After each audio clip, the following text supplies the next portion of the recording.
on my mind. I'm missing your eyes, staring into mine. I'm falling for you, I think you're falling for me. But you're out of my reach, and still I let it be. Oh, I didn't mean, I didn't mean. I secretly wished for all of this, and now I'm paying for it now. And still I clear my mind while we buy some time.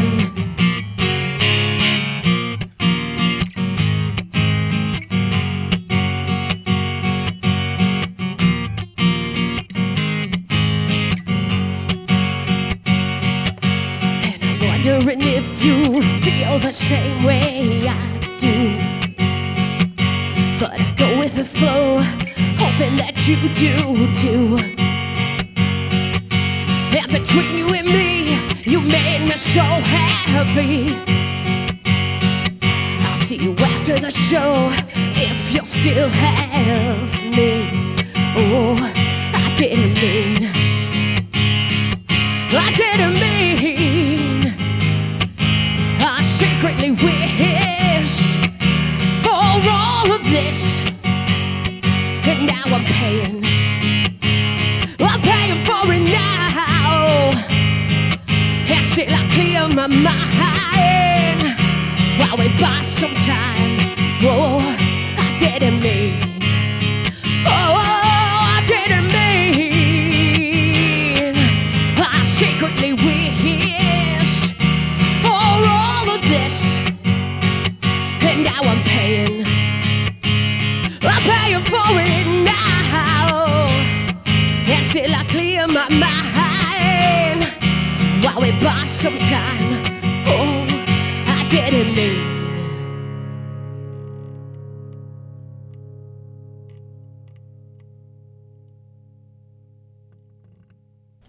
Welcome to Audio Carnage Podcast. Today we have Kellyn Ashpole. Thanks so much for coming on and performing. When did you actually start performing as a solo act? How long ago? Well, do I have to say my age? I mean... I will. I'm 40 years old, and I've been doing open mic since I was 14, so I guess technically, a long time, 26 years. What about when did you incorporate, the solo performance of, adding a guitar? Well, I've been playing guitar since I was 12, so okay. I would do, open mics. So yeah, I've written, I had, original songs when I was 14, but, I would do mostly covers, but my dad would cart me around to open mics, so that was my first experience of... supportive parents. Playing by myself, performing by myself acoustically. And then, but I would say probably, 18, 19, right out of high school, that's when I really got into more performing, show-wise, I guess you would say. What were some of the first places that you would go to do these open mics? So the open mics, we had Borders, and I'm from Virginia, northern D.C., and we had Borders. I don't know if you had Borders here in Texas, but it's kind of like a Barnes & Nobles. Okay. So I would do that, or I'd do coffee shops. That's cool. Restaurants, the places you could take a 14-year-old. And, I mean, in Texas, you could bring a 14-year-old into a bar. Yeah. Until, a certain time. But yeah, so as far as performing by myself, the open mics, it was more restaurants and stuff until I got a little older. How long till you, so you were in Virginia, how long till you moved to the DFW? I moved to Texas in 2012. So I still feel like a transplant though, it's weird. Well, that's still pretty good. They'll be like, oh, here, we're going to this city. I'm like, where's that? And they're like, Texas? It's like, okay. That's funny. What's some of your musical influences? Misfits, of course. I love all types of music, but the heavy stuff, for sure, I'll hold it here, but the Misfits are probably my number one. Sublime is probably my number two. I love Sublime. So I would definitely say Misfits, Sublime, but my dad, he's a drummer too, and, he got me into a lot of blues and stuff, so, I got a lot of, I guess, musical influences, but as far as, groups, for sure, the Misfits. And have you ever seen them? The live? Yeah. Oh, yeah. I've opened for them. Well, no shit. Yes. I Really? used to be a rock star for 1 year. That's I was in cool. a heavy metal band, front woman. But, so I opened for the Misfits in 2008 when it was Jerry singing. So, and Dez was there and Robo. So it was Jerry, Dez, and Robo. And there's a club in Virginia. Well, it's no longer there anymore. Rest in peace, Jack's. But my first concert at Jack's, I was 13, and I wasn't allowed to go. I had the X's on my hand, got in trouble and everything. And it was that kind of like hole in the wall club, the dark, dingy walls. Yeah. And back in the day, you could smoke in there and you'd leave. And Oh, just yeah, like, yeah. "Ah." No, I remember whenever But you were able they to smoke would pack inside. a good like 600 people. That was probably their max, you know. And so they would get groups like the Misfits. You know, granted, like when the Misfits are the original Misfits, they're playing Dos Equis. So when it's Jerry singing, it's Jack's. But I got to meet Jerry only. It was like a dream come true. I mean, the whole time I'm cheesing. Like it was so fun. And everyone was there, of course, you know, waiting for the Misfits. And it's a small club, so like when I got to do my set. Oh my gosh, there's videos on YouTube of it, but like I had probably about 300 people in front of me, and it was the coolest feeling in the world. And like he was so sweet. I got to go. He had drove around in Winnebago, so I got to go on his Winnebago and meet him. And I got a bar stool signed by all of it. I mean, I was in hog heaven. But I did go see the original Misfits in William. It was one of his first big concerts. Oh, nice. When they came through a couple of years ago. What That's year? where I got my hoodie. The original Misfits. Nice. Are they still touring as Oh yeah, I think they realized they can make a lot of money playing Dos Equis pavilions and places like that. So yeah, that is fair. they're now every time I hear about them playing, it's the original formation. So. Oh yeah, I mean you gotta have that that reunion tour. But I'm a Jerry girl, so I did not mind Jerry fronting. Now, granted, the new stuff they were playing, wasn't a big fan of it, but him doing the originals, I was totally fine with that. Yeah, I did not mind. What's your favorite local venue, whether it be up in Virginia or here? Honestly, I'd probably say Rubber Gloves. I love gloves. Gloves takes care good of us staff, so well. good like stages, good drinks. I mean, they're very friendly there, convenient. You know. Yeah. Oh yeah. Nothing's better than playing a gig and it's like home is only 5 minutes away. Oh, that's so nice. Anybody that's ever played in Dallas. But I have gosh, how long? I can't even think about how long I've been doing. Because I'll play, like, if I'm playing by myself at a bar or something acoustically, I usually, on average, will do, like, 4 sets, 45 minutes a set, 15-minute breaks, something like that. So I do, roughly about 3 hours of music. And there's a bar called Walter's Tavern. It's more like a restaurant now, I guess. They're in Lake Dallas, and that's kind of like I don't know how to explain it, but, like, he'll call me, like, be like, bread and we butter. got a gig for you, and then anytime he tells me he has a gig for me, I say yes, because it's money. Not only does he pays well, I get good tips there, but it's like I know how to read the crowd and play. Like That just means you need a really good tip jar. If you can make a tip jar that is funny, it'll increase the output of tips. Oh. That's something my dad whenever I was younger, I cut my teeth as a lead guitar player in his country band, playing like similar to you, but like my dad was letting me play it. But they always had like a tip jar that was like, oh, come on baby, just the tip, or nice. Like ironic. Tip, and it's not just for cows. That's what I'm saying. Like it doesn't have to be raunchy, but like a funny tip jar with a little bit of a funny thing on it. It typically I play in a cover band too, and they put a rubber chicken next to their tip jar, and I can't help but squeeze it. Squeeze the chicken when you put a tip in. Yeah. That's They're addicting to that's a gimmick because people really want to be able to get they're like it's just fun to that honestly the rubber chicken would be fun. Bike horn would also probably work, something like that. Bill. What's your favorite local band?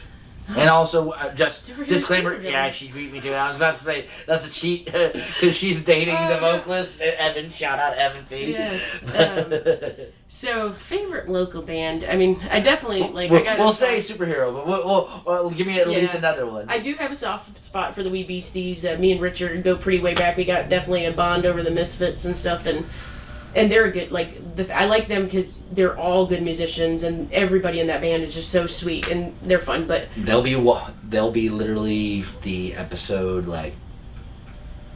there's the season finale, so it'll be your episode, another one, and then they'll get an addition built on or something.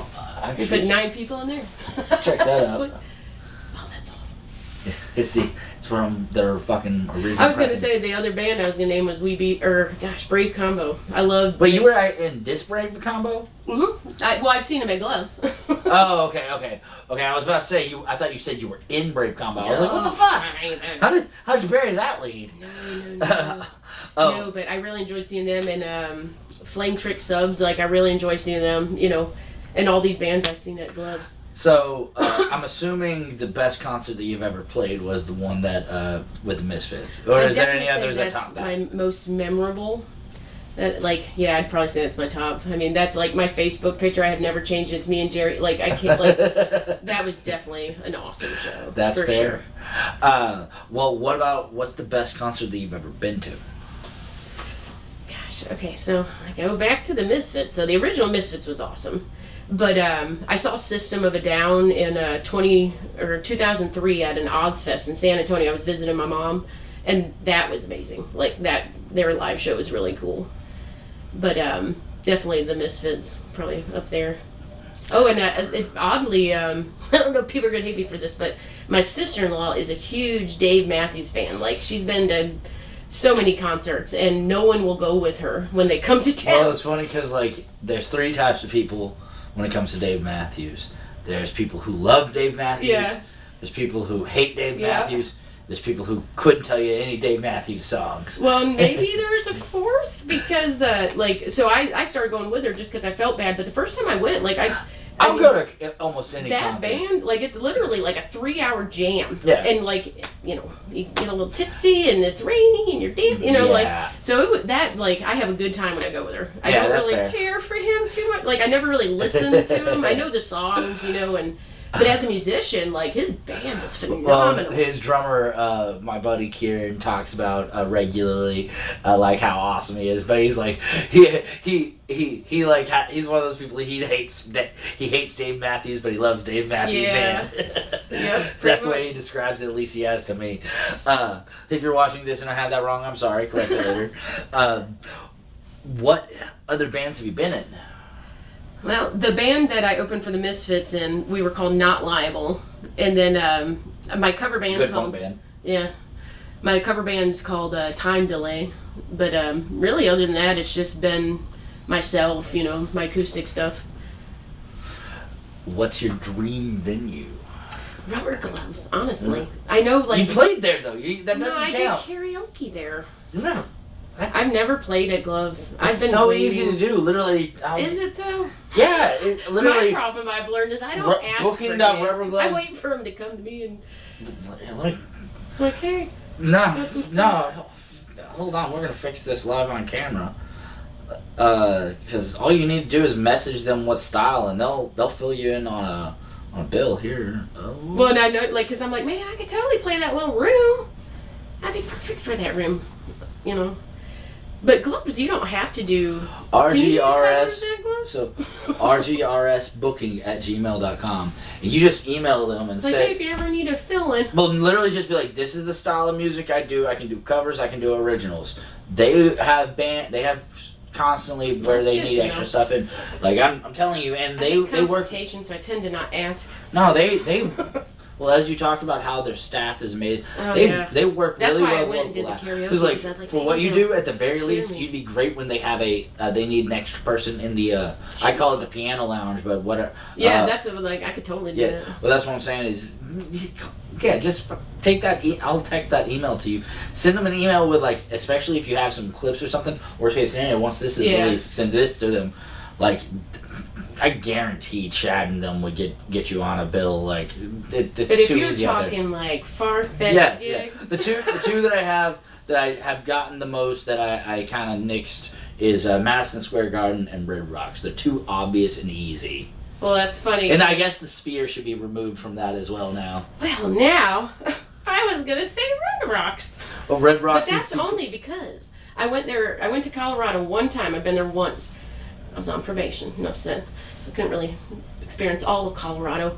But we took a tour of the Red Rocks, and we got to walk down to the stage and, like, see that view from the stage, and I was just thinking, like, that would be so cool. Yeah, that would be a fun And one. Evan did tell me there was another place that you take off, I guess, which is Carnegie Hall. Oh. I performed at Carnegie Hall. Yeah, And I I've should been take to- that one off, but, like, I haven't ever really taken... Cause, like, it's not like a dream venue, but I bear in have mind, sang like, at Carnegie a lot Hall. of the metal bands and shit, like, all the crazier bands. That's not one that they... But, like, Carnegie Hall is a pretty good one. Yeah, that was like high school choir, though. I don't think that really counts, but it was still cool to experience. Oh, yeah, most definitely.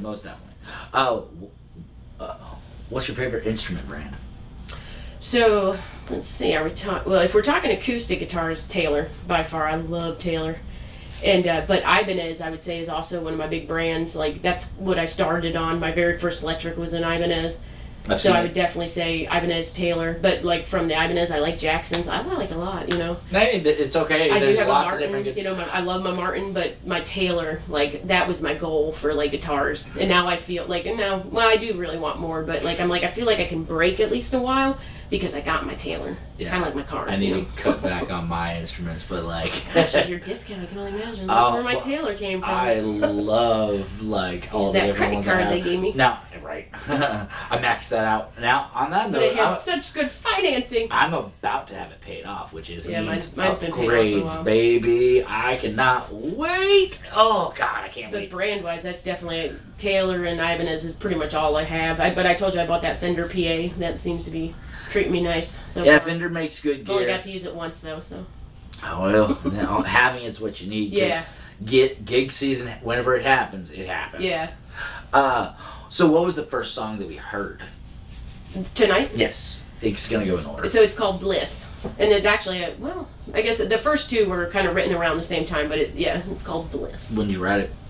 Oh Lord. I wrote it around my rock star days. It was like coming out of that, like I started So still back in Virginia? Yeah, so this would have been about I guess in like 2008 or 2009, because when I was doing the heavy metal band, I was good, people enjoyed it, but the people that actually like worked there, like the managers they started doing an open mic and I would play and they're like, you need to stop the band. They're like, that's not what you should be doing. Your voice, I was just gonna hurt my voice, I guess, because I'm not trained, I'm sure you need to be to do what those people do. Hey, a lot of the people who do like that kind of stuff don't get trained. But, they just learn it over time. But yes, you can destroy your voice doing it. But yeah, it was definitely written right coming out of the band, the heavy metal band. Okay. What is the second song we're about to hear? The second song is Slow Road. That's my bluesy number.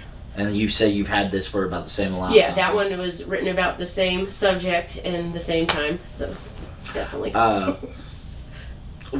What's your favorite song that you've ever written? Honestly, it may sound cliche, but the one I wrote about Evan, probably. I think it just because I'm older now, and I've kind of perfected how I want to sound and stuff like that. You can definitely kind of tell, because I haven't released an album yet. That's something I really, really want to do at some point in my life. But I have 14 songs that I want to put on it, and you can definitely see where it's I'm 19. Oh yeah. I feel like they get better over time. So I'd probably say that newer one. I think it's What's not it really called? technical. It's called. That's my third one that I did. The Whole Again. Okay. Whole Again.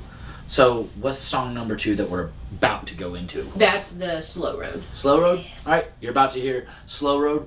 We're still with Kellyn Ashpole. We'll be right back.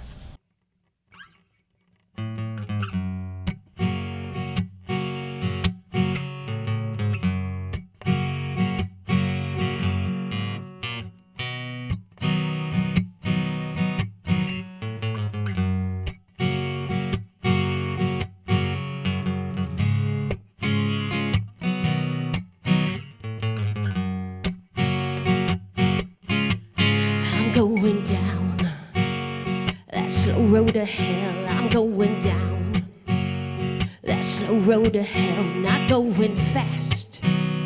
And that tree I passed, I see your face. Down round the other end, I see hell just around the bend.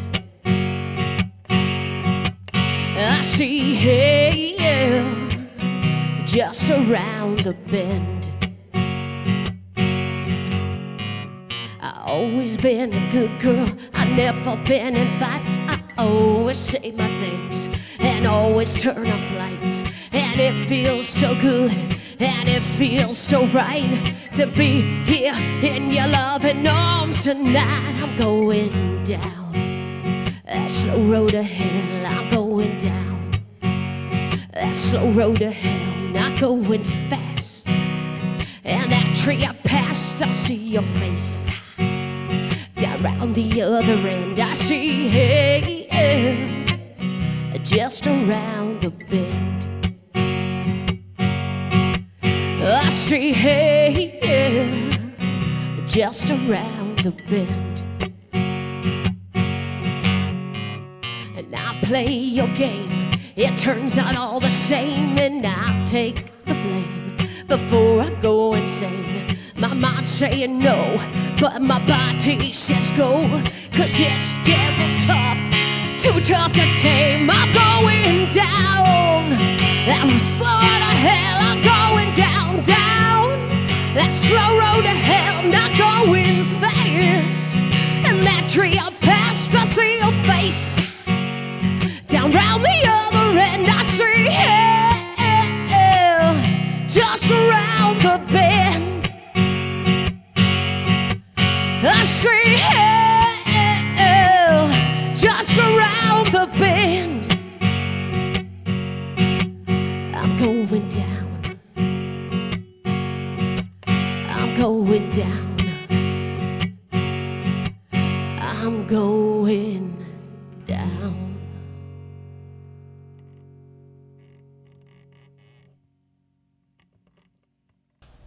Welcome back to Audio Carnage Podcast. You just heard Slow Road with Kellyn Ashpole. Kellyn, what is the first album you can remember listening to on repeat, like over and over again? I know I'm not asking for the one that represents the one that you listen the most over. I know what your the question is. very first one. 12 years old. Yeah. My brother went to college, and I ransacked his room, and I found Typo Negative Bloody Kisses, and that's what opened me up to, like, that genre, Yeah. like, just in general. And it's just like, again. Yeah, and I bought in that album probably, like, 4 times. Now I have it on my iTunes, so I'm good. But, yeah, that one, I used to fall asleep to that thing. That's a hard one to Peter stop. Steele's voice, man, like, wish I could have seen them. That would have been awesome. What was the first instrument you played? Was it drum or guitar? Let's see here. Hot cross buns? Technically, I think it was guitar. Because I took trumpet in 5th grade, so I would have been like 9 or 10. Actually, it might have been trumpet, guitar, even keel, unless you want to count the recorder. I do remember playing that. I have recorders in different sizes now. Do you have any other family members who play instruments? I know you said your dad plays drums. Yeah, pretty much. So my dad is a drummer. Well, he was a lawyer, but he's a drummer. My mom plays piano and she sings.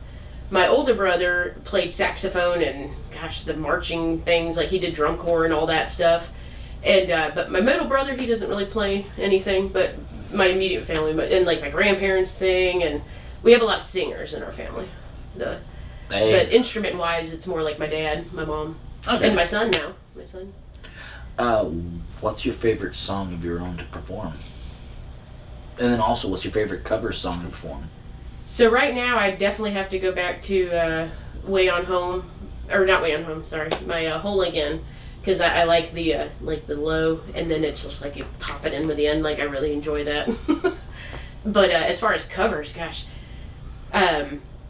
definitely like the bluesier stuff. Like gosh, I do probably 200-300 cover songs, so it's hard to pick. I understand that. I'm starting to work on a nice long list. So I don't have stuff memorized. That's my problem. Like I want to do so much that I can't put it all up here. No, I get that. Especially to do both singing and guitar. Or the cover stuff that I've been doing. I can do Ring of Fire from memory, and I really like doing that one because I put like a punk rock kind of, Around Here, that's a classic one. Yeah, and it goes over well for sure.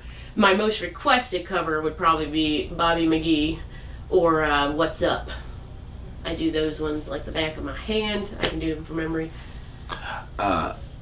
What is some non-musical inspiration that you like try to get from other sources of media? Like, what do you like to consume outside of music, whether it be movies, video games, television, books, magazines, anything like that? I do like to binge shows while I'm doing stuff, which sounds weird. Like I call it, there's 2 types of television watching: passive watching and active watching. Yeah. Passive watching is like when you have something in the background. Like right now, I'm watching Simpsons on just like you pop in and then you come back out. But I've been doing like diamond painting. I don't know if you know what that is. I do it while I passive watch The Office. I active watch Righteous Gemstones right now. Like before I go to bed, I'll watch an episode of Righteous Gemstones because I'm trying to get through that. But it's like something. It's like no, my phone's put away. I'm watching it versus I'm sitting down. And I definitely do like shows. Like I have a favorite, all-time favorite show type thing. But I I do read. I don't know if that would be.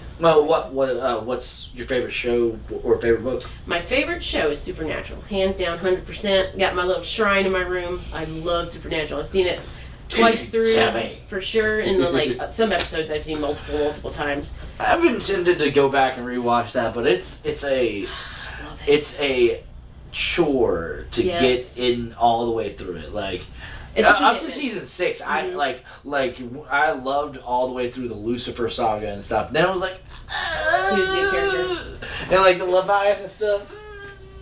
But I have a very I've always had crushes, so that's why I think that show appeals to me too. I'm a demon. Believe me, I know a lot of people who love that show. My friends from college, shout out Dee, Vanessa, and Shelby, they used to keep that show on regularly. And it was just actiony enough and had enough hot women on it. That was like, but the episode that won me over was whenever they did they came and went to a school that was doing the Supernatural musical. It was like calling out all I have those songs on my iTunes. But like awesome. that episode where it was like, oh yeah, all the homoerotic undertones. It's like they're brothers. The boy melodrama scene.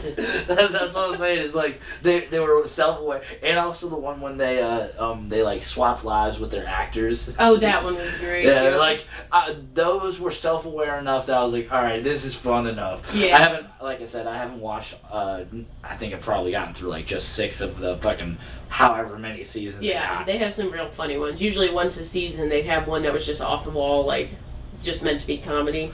What's your comfort food? Well, I was going to go back to that other question. I think I know what you're asking now. I did write a novel. Like, I've written a novel, an 80,000 word novel. It's not published. Not going to lie, that's I hate words. confrontation, so it's from up here, and I'm afraid to put it out there, but it's a... Well, I like it. let me know when you get the audiobook.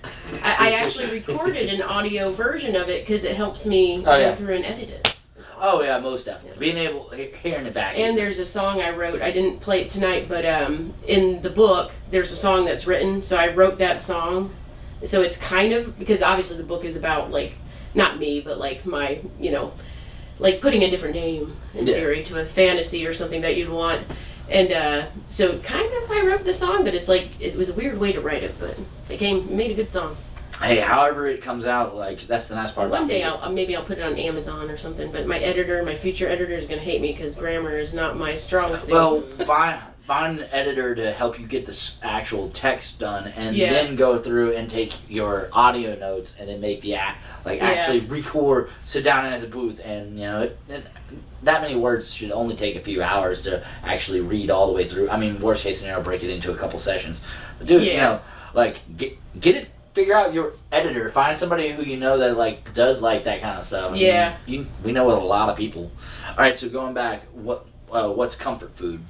Potatoes. Potatoes. Fucking love. Can I cuss? Sorry. Yeah. Okay. I love potatoes. I'd be in trouble very, if you couldn't cuss. Passionate about potatoes. What's your favorite way to make potatoes? Oh, gosh, it depends. The best, honestly. my current favorite potatoes that exist are the crispy potatoes at Picone. Shout the fuck out, Picone. Have you never had those? I don't. Have you ever been to Picone? Is that a pizza place? Oh, no. Is that the one? Yeah, right it's there the by Italian fusion place. Are on Locust Elm. Oh, okay. It's like right next to Fat Shack potatoes. and D'Abruzio and stuff. But they have this. They have an appetizer and a side of it, but these crispy potatoes. I don't know how they do it. Yeah. They are like even 2 days later, you bite them through and they're just. But is it like a hash brown or? No, it's like a they kind of like smush them, like dice them and then smush them with a spoon. So they're like almost like a small smashed wedge, but they're crispy all the way. And the season, dude, you and Evan need to go to Picone. Simple as that. It is a Denton staple now, and I mean, at least personally, it's a Denton staple. It's fantastic. It's a sit down restaurant that doesn't feel like a sit down restaurant, but like the food is so good. I'd probably have to say the mashed potatoes, just because it's a perfect vessel for a lot of things. But I make these things called party potatoes. It's like a potato casserole, but it's using like hash brown, sour cream, cheese, and like cream of potato soup. So it's like very I make them Christmas morning. That sounds good. I make them for any party I go to. Like I just love them, and I'm obsessive with them too. Like the leftovers, I don't want anyone else eating them. So Oh, yeah. gosh, I tend to overeat them because I hoard the leftovers. But See, I enjoy potatoes, but as you said, they're a vessel. I think I really like cheese bacon and all the other stuff. Mashed potato bowls a lot. And Oh, yeah. Put so much in them. Oh yeah, well, especially like you go like a knockoff famous bowl, just fried chicken, corn, cheese, all the gravy up in there. Oh, I don't like sweet potatoes, but I won't turn away pretty much any potato. Potato is a very good like it out of all the carbs, it's fantastic. All right, That was an easy question. It's like potatoes. Shout it. What's your favorite kind of alcohol? My favorite is Prosecco. I love Prosecco. I love mimosas.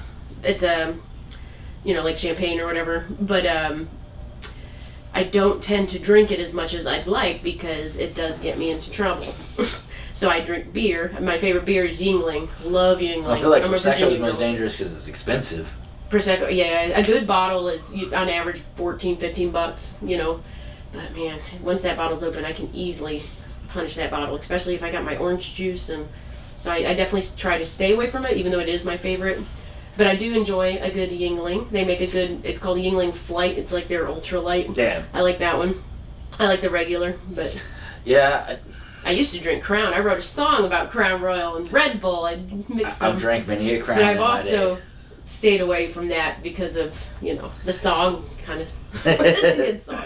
That's my secret song. Some liquors you've had too many nights on. Yeah, you had some good nights with them, and they're in your past played now. Out. You got your memories. Yeah, I think Jack Daniels is one of those that I think I'm officially done with Jack. But if I know Christmas morning, I got my party potatoes, I will start on the mimosas right before presents or that's Christmas morning. Exactly. There's nothing wrong with that. No one's gonna judge. All right. Maybe they will, but they won't say anything because it's Christmas. So you mentioned the name of it earlier. What's song 3 again? This is the one you wrote about Eddie.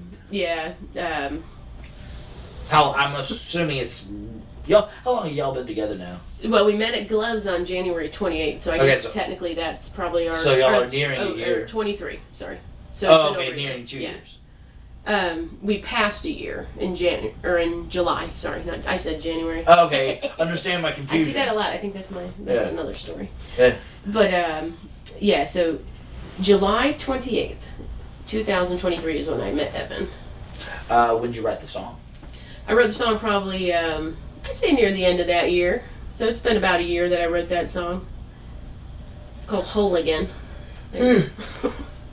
Yeah, because I didn't want the chorus, that there's a line in there because I didn't want William to think if I'm saying oh, I'm whole again, and he'd feel left out maybe, and I made sure to put a little homage in there. It's don't get me wrong, I've been happy all along, but I'm whole again. So it's there's I think about people's feelings a lot when I definitely get that. Whenever you find somebody that gets you, it feels you feel like you can be yourself in a different way. And he actually helped me. That the bridge has the word timbre in it. I didn't know. I've heard it before, but didn't really know what it was. But that was his little comment. I was like, man, this sounds smart now. He's so smart. So we're about to hear Whole Again. This is Kellyn Ashpole. Yes. Ace is napping.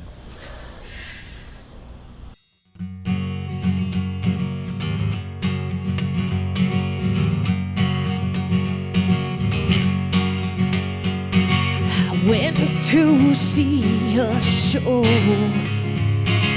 on my own. I tend to go. How is this happening to me? But somehow it is so it would seem. 'Cause somehow I found you, and I'm whole again. You make me whole again. Oh, don't get me wrong, I've been happy all along, but I'm whole again. You came and sat next to me. It didn't take me long to see. With you is where I'm meant to be. But you were gone and I just knew that somehow I find you, and I'm whole again. You make me whole again. Oh, don't get me wrong, I've been happy all along, but I'm whole again. I'll always stand beside you now that I'm here. I'll never let it go. We'll harmonize the timbre of our love.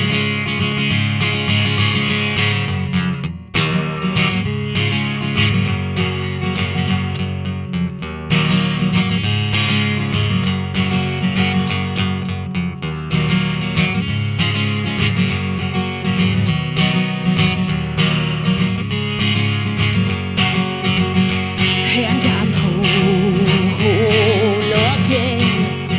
You make me whole again. Oh, don't get me wrong, I've been happy all along, but I'm whole again. Yeah, I'm whole again. You make me whole again. Oh, don't get me wrong, I've been happy all along, but I'm whole again. You make me whole again. Yeah, I'm whole again.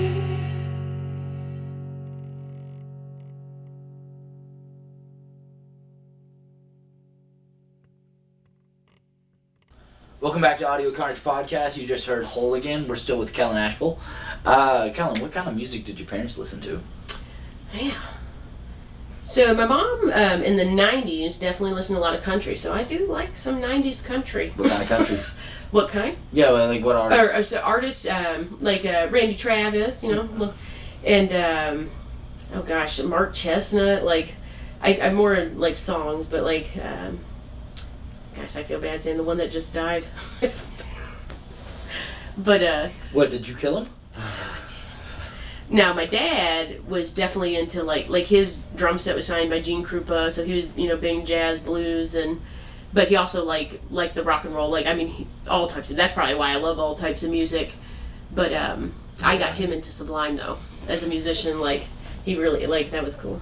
So he got me into music, I got him into music, because actually when the songs I cover, I go all the way back to, well, technically I have a song that I do from 1930s. It's Minnie the Moocher by Cab Calloway. Oh, yeah. And but then I do have 40 songs I do. I do a lot of 50s, 60s, 70s, 80s, you know. So that's all because I just know these songs because my dad, you know. Variety is the way to go, though, especially in And this back, area. you know, when you had the radio and the oldies was the 50s, and you'd hear all that anyway, and they become familiar. Yeah. What would your last meal be? Potatoes. Like what? For What? sure. Like your casserole dish or what? Yes, I'm obviously stealing this question from the YouTube sensation. Honestly, it probably would be a whole bunch of different potatoes. Like to be, I mean, yeah, maybe like a pot roast. All right. So what? Like a meatloaf, maybe. What's your potato dishes in like? I mean, what's your like ranking? I'd want a nice mashed potato bowl. So- I'd want my party potatoes. I'd want some like Denny's type hash browns. I mean, if I could get anything I wanted, there's a place back in Virginia. I'd want their potatoes. Like, What was special about that? oh, they I don't like the home fries where they have that film on them and they have that kind of flavoring. But these are called home fries, but they're actually real potato. And there's one side is just so like obviously fried and just crispy, and they're like the potato part is pillowy, and it might just be nostalgia, you know. But they're so good. What's some musicians that you like? What's some of the local musicians that you admire? Obviously, Well, I definitely got to say Richard Haskins and the Wee Beasties, because I hate video. I'll say that now. I feel like I feel so awkward. I hate pictures, and seeing him do what he does gives like, I'm like, you know what, like. he is not a pretty person. I'm not that bad, you know. Well, that's what I mean. Like, he doesn't care. Like, he gets up there and Like I could never do that. Like I have to cover my. Oh yeah, like, I ain't getting up in a Speedo in front of anybody. Yeah, so it's good. Like not even in the front of the mirror. It's an inspirational, I guess. But let's see. Do you know Brittany? She's a phenomenal singer. I met her at Killers. I used to do the open mic at Killers. But she's a I don't know. I really admire her because she's got an amazing voice, beautiful girl, and she plays with these amazing bands and cover bands. So if you're talking local. What about like non-local? What's some musicians you admire? Concrete Blonde. I don't know. You know them? I've heard of, but yeah, they're like '90s. So I do a lot of Concrete Blonde covers because I really like her range. And like my third song that I did, where I'm kind of like low and then I just jump up. That's like I definitely get that from them. Like just inspiration, I guess. So I definitely would say performance-wise, Concrete Blonde for sure. And I do a lot of Jefferson Airplane and like Jefferson Starship and stuff. So I would say her too. Tina Turner. I can't believe I didn't say her earlier. I'm so sorry. He's like, it's okay. Tina Turner, I like our ranges. Like I love her range, so that's usually a go-to karaoke for mine too. But I do cover quite a few Tina songs. So I would say Tina's an inspiration. So before we get out of here, what is our last song that we're gonna hear? That one is Way On Home. Tell me a little bit about it. So that one's interesting because Way On Home is definitely half my oldest song. So I did not write the verses of that song. It was a guy named Sean, and he was the one that sold me my first Ibanez electric guitar, and he was awesome. He would write songs for bands, but he wrote the verses for me, and they were just 3 chords, so simple chords that I could do, and I was probably like 15 or 16, and then I put a chorus to it. But when I got older, I kind of revisited the song. I didn't really think the chorus I had written, fit, and I wrote the chorus that you hear, where I'm like, get up there. And so it's kind of just evolved, I guess, over the last 20 years, but technically he wrote the beginning part, and then I wrote the choruses. So it's kind of... Bring It On Home? That it's called Way On Home. Way On Home, man. Originally I called it Sean's song, because, he wrote... Yeah, I get that. And I did actually make my original chorus a bridge, but I did not do that in this take, because I'm still kind of like, do I like that? Hey, I mean, sometimes songs evolve over But I do years. kind of like how it evolved like that. It was like, it started, as one thing, and now it's, I love it. It's one of my, I've done the Dan Silverleaf open mic where you can only do 2 originals, and that's usually my 2, these last 2. Yeah. So it's definitely made it up to the top for me. Nice. All right, well, you're about to hear Way On Home. This has been Kellyn Ashpole. We're still at Audio Carnage Podcast, and Ace is going to take a nap. We're out of here.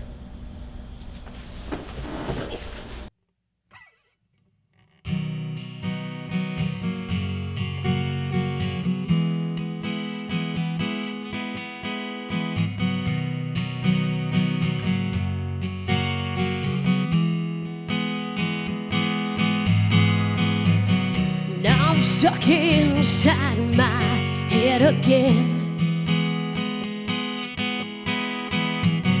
My thoughts will trap me all the time. Sometimes it's hard to know, but I can't help but go. And I will surely lose my mind.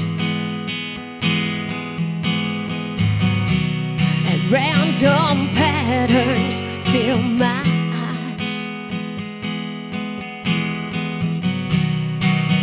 can't find the words to say. Ask me what I want, and I'll lose urge to talk. The rest just slowly fades away, and I'm running on down the road. And I'm trying to shake this heavy load. I'm running, I'm all alone, and I'm trying way on home. Down this road I must escape. No exits marked for me to take. And in my mind, there's no good times, just the remains of my life.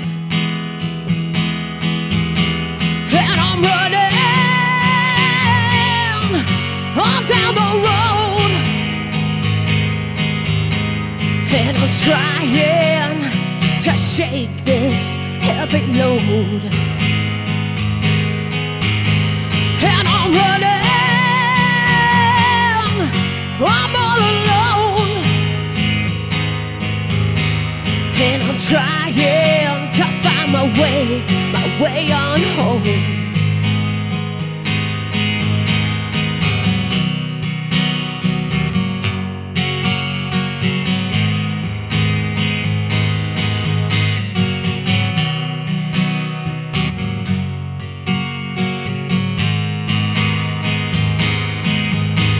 And I'm running all down the road, and I'm trying to shake this heavy load. I'm running, I'm all alone, and I'm trying to find my way on home. And I'm trying to find my way on home. My way on home.